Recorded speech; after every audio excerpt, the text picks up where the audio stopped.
থকা আৰু খোৱা হৈছে প্ৰতিগৰাকী মানুহে বিচৰা মৌলিক প্ৰয়োজন। কিন্তু কেতিয়াবা হাতত টকা থাকিলেও ভালকৈ থকা আৰু খোৱাৰ বাবে হাবাথুৰি খাবলগীয়া হয় বহু লোকে। পিছে এতিয়া এই বিষয়ে চিন্তা কৰিবলগীয়া নাই, কাৰণ এতিয়া মাত্ৰ 299 টকা আদায় দিয়ে উন্নত মানৰ থকা আৰু স্বাস্থ্যসন্মত খাদ্য লাভ কৰিব পাৰিব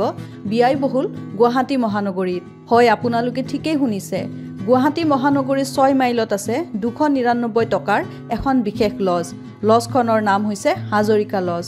গোলাঘাট জিলাৰ এহাল দম্পতীয়ে আৰম্ভ কৰিছে এই লজখন। আৰ্থিকভাৱে দুৰ্বল পৰিয়ালক বিশেষভাৱে সুবিধা প্ৰদানৰ মনোখাৰে বাবুল আলী হাজৰিকা আৰু তেওঁৰ পত্নী জিমি ৰহমানে অলপতে মুকলি কৰিছে এই লজখন। নমস্কাৰ, মোৰ নাম বাবুল আলী হাজৰিকা। মোৰ ঘৰ গোলাঘাট জিলাৰ নাহৰণিত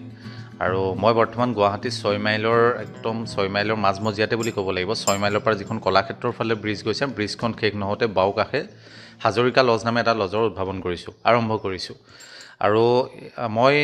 খুব সৰুকালৰ পৰা যেতিয়া গুৱাহাটী আহোঁ ভ্ৰমণ কাৰ্যসূচীত বা কিবা কামত আহোঁ, তেতিয়াৰ পৰাই আমি যিহেতু মধ্যবিত্ত দুখীয়া শ্ৰেণীৰ ঘৰৰ ল'ৰা,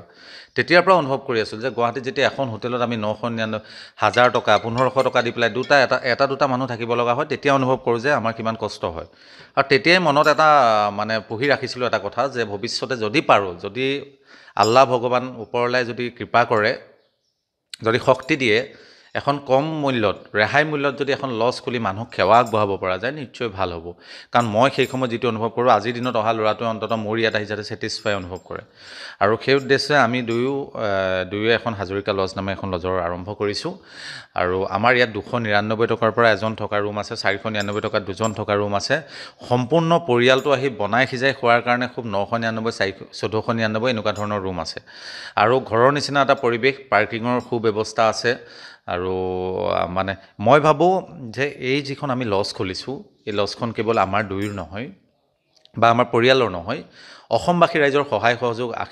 আশীৰ্বাদৰ সাৰ পানী যোগোৱাৰ ফলস্বৰূপেহে মোৰ এই লজখন দীৰ্ঘদিন চলি থাকিব। আৰু মই সমূহ ৰাইজৰ চৰণত আমাৰ এই লজখন অৰ্পণ কৰিছোঁ। সকলোৱে যাতে সদায় সহায় সহযোগ, দিহা পৰামৰ্শ, সকলো অহা যোৱা কৰি পেলাই, সাৰ পানী যোগাই পেলাই আমাৰ লজখন অনন্তকালীন যাতে চলি থাকে, তাৰ কাৰণে আশীষ প্ৰদান কৰিব। লজখন আজি প্ৰায় এসপ্তাহ হোৱাই নাই, কিন্তু আল্লাহ ভগৱানৰ কৃপাত এই অ'পেনিং হোৱাৰ দিনাখনৰ পৰা আজি পৰ্যন্ত আমাৰ প্ৰায় 21টা ৰুমৰ ভিতৰত 16টা ৰুম ইতিমধ্যে সাজু হৈ উঠিছে মানুহ থাকিবৰ বাবে।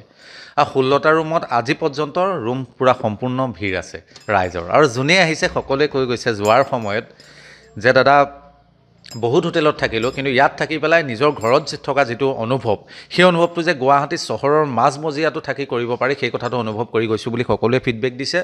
আৰু সকলোৱে কৈছে যে যেতিয়া আমি গুৱাহাটী আহোঁ, ইয়াতে থাকিম, ইয়াৰ পৰা লাগিলে জালুকবাৰীত যদি কিবা কাম থাকে, কিন্তু আপোনাৰ লজত থাকি পেলাই আমি সেই কামখিনি কৰিম বুলি ৰাইজে কৈ থৈ গৈছে। আৰু তাৰ পৰাই মনত এটা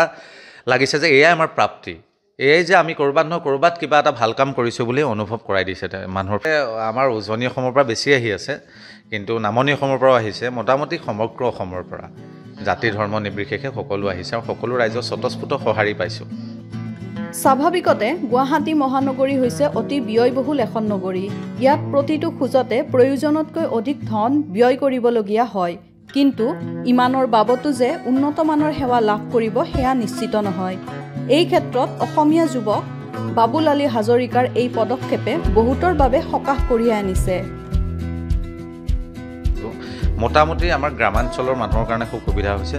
আৰু খুব ৰেহাই মূল্যত পাইছে। সাধাৰণতে গুৱাহাটী বুলি ক'লে খুব এটা ফেয়াৰৰ ক্ষেত্ৰত, হোটেলৰ ভাড়াৰ ক্ষেত্ৰত আমাৰ দিগদাৰ হয়। মই ভাবোঁ আমাৰ লজখনে কিছু পৰিমাণে হ'লেও ক'ৰবাত কিছু পৰিমাণে হ'লেও মানুহৰ ৰেহাই কৰিব। আৰু এইটো এটা ট্ৰেণ্ড, জাগৰণ সৃষ্টি হ'ব লাগে। যিদৰে মই নকওঁ, কিছুমানে দেখিছোঁ বহুত মানুহৰ পৰা ভাড়া লৈ পেলাই আমাৰ গাঁও অঞ্চলৰ মানুহ আহি গুৱাহাটীত আহি পেলাই কিছুমানৰ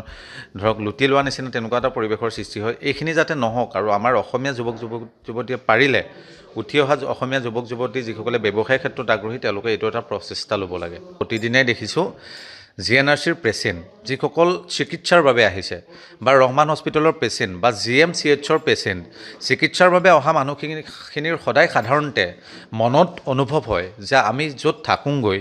বা তাত থাকি যাতে আমি বনাই সিজাই যদি ঘৰৰ নিচিনাকৈ থাকিব পাৰোঁ, কাৰণ চিকিৎসাৰ কাৰণে দীৰ্ঘদিনৰ কাৰণে আহে। আৰু সেইকাৰণে আমাৰ দেখিছোঁ এতিয়া প্ৰায় চিকিৎসাৰ কাৰণে অহা মানুহ বেছি আছে, তাৰ লগতে মেক্সিমাম আছে, তাৰ লগতে পৰীক্ষা কাৰোবাৰ য'ত ত'ত পৰীক্ষা আছে, তেওঁলোকে এটা পঢ়াৰ কাৰণে অলপ ঠাণ্ডা মুণ্ডা এটা পৰিৱেশ বিচাৰে, য'ত হুলস্থুলীয়া পৰিৱেশ নাথাকে। তো তেনেকুৱা মানুহ মানুহ বেছি পাইছোঁ আৰু যাৰ কাৰণে তেওঁলোকৰ সুবিধা হৈছে আমাৰ এইটো একদম খুব জেণ্টুল এৰিয়া 6 মাইলতে যদিও ইয়াত গাড়ী মটৰৰ কোনো হুলস্থুল বা মানুহৰ হুলস্থুল ইয়াত নাহে শব্দৰ প্ৰদূষণ এইডোখৰত নাই সেইকাৰণে মানুহৰ কাৰণে খুব সুবিধা হয় সেইকাৰণে সকলো আহিছে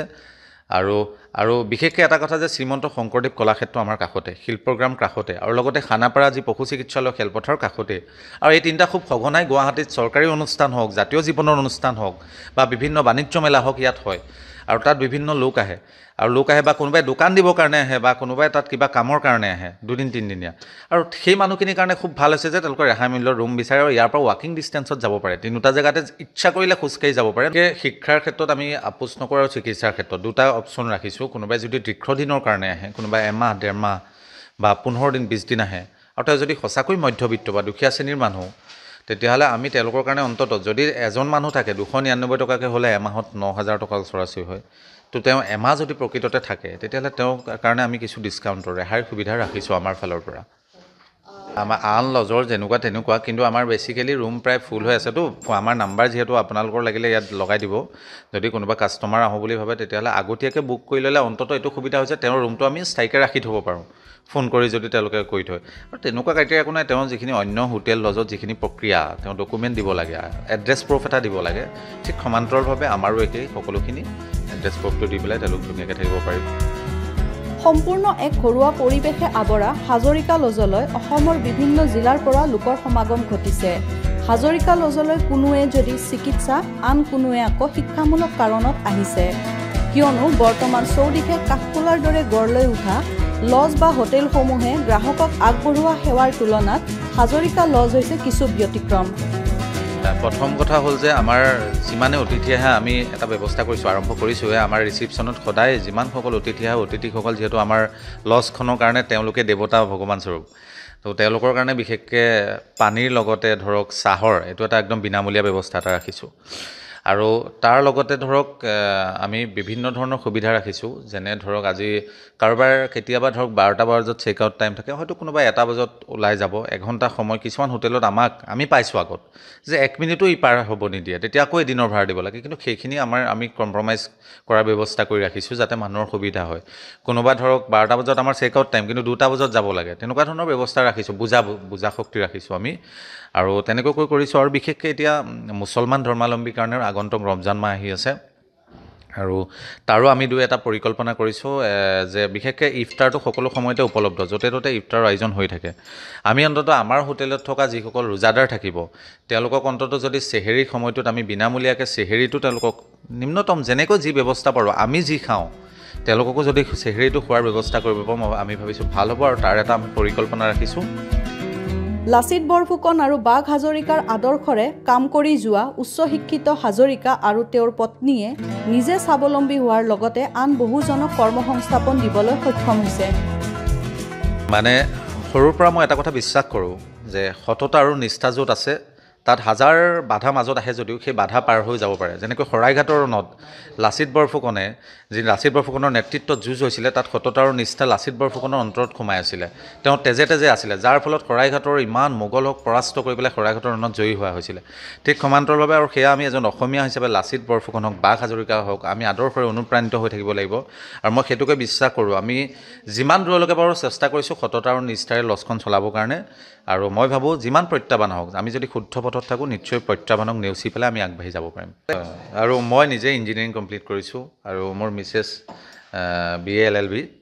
আৰু কমপ্লিট তেওঁ এডভকেট হয় প্ৰেক্টিছ কৰি আছে তো আমি সেইখিনিৰ বাদ দি পেলাই আমি নিজে ব্যৱসায়টোত বেছি গুৰুত্ব দিছোঁ য'ত স্বাধীনতা আছে আৰু মই ভাবোঁ আজি আমাৰ লগত প্ৰায় 10-12টা পৰিয়াল জড়িত হৈ আছে হোটেলখনত 10-12জন কৰ্মচাৰী আছে তেওঁলোকৰ 12টামান পৰিয়াল আছে এই পৰিয়ালখিনি ধৰক আমাৰ ওপৰলাৰ কৃপাত আমাৰ লগতে তেওঁলোকৰ পৰিয়ালো চলি আছে আজি যদি আমি চাকৰি কৰিলোঁ হয় মই ইঞ্জিনিয়াৰিং পাছ কৰি হয়তো মোৰ তলত আৰু কোনো পৰিয়াল নাথাকিলে হয় আপুনিও আপোনাৰ নিজৰ প্ৰফেশ্যনটোৰ লগতে আপুনি ব্যৱসায়ৰ লগত জড়িত হৈছে কি ক'ব একচুৱেলি এইটো মোৰ কমপ্লিট বিশেষ কৰি নাহে ব্যৱসায়ৰ ক্ষেত্ৰত তো আপুনি কি ক'ব তেনেকুৱা মহিলাসকলে যিখিনি প্ৰতিভাশালী হয় আচলতে বিগ থেংকছ টু হিম মানে তেখেতে আচলতে লগ লৈছে মোক এনেকুৱা নহয় যে তেখেতে মোক কৈছে তুমি কৰা আৰু মইতো নিজে এডভকেট হয় প্ৰেক্টিছো কৰি আছোঁ তেখেতে মোক লগত লৈ আহি আগবাঢ়ি আহিছে এনেকুৱা নহয় যে তুমি কৰা বা মই কৰিছোঁ মোক লগত লৈ কৰিছে খুব ভাল লাগিছে আৰু আমাৰ ফেমিলি বহুত ছাপৰ্টিভ হয় যিহেতু আমাৰ বিয়া হোৱা মাত্ৰ এমাহ হৈছে এমাহ হোৱাৰ পিছতে আমি এসপ্তাহমান পিছতে আমি গুৱাহাটী গুচি আহিলোঁ আহি ইয়াতে আহি মানে আৰম্ভ কৰিছোঁ ফেমিলি বহুত ছাপৰ্টিভ হয় আৰিফুল ইছলামৰ সহযোগত মুন্নি বেগম ৰিপৰ্ট আৱাজ দ্য ভইচ অসম